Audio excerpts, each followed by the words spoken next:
very first rule that you have to take into account. As a founder, you do not have the right to abdicate your responsibility of understanding what's going on in your business. That's not optional. Even if you're not tech savvy, you need to understand what you're building. You need to understand the obligations you're taking on. You need to understand the foreseeable consequences of the tech decisions that are happening in your company. Because in the end, it's your company.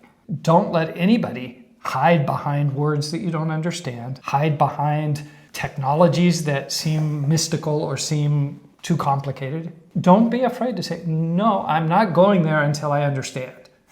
Because if you don't, you will end up down the road in shackles. You will end up down the road handcuffed to technical decisions that you didn't understand, but you made. And you may have made them just by looking the other way. Right.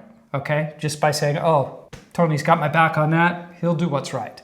Well, he'll do what he thought was right at that moment and what he thought was best for him at that moment as well. Right. You're the sole, as the real sole founder of a company. It's your duty. It's your duty to know what's going on. And, if it blows up down the road, pointing fingers isn't going to solve anything. Right. Saying, so-and-so made really bad decisions and now we're going to, pay the price of not innovating for 3 years while we sort this out. That's fine. You can say that till Christmas, but your customers are going to say, okay, well, we'll see you down the road, right? And it could be the end of your company.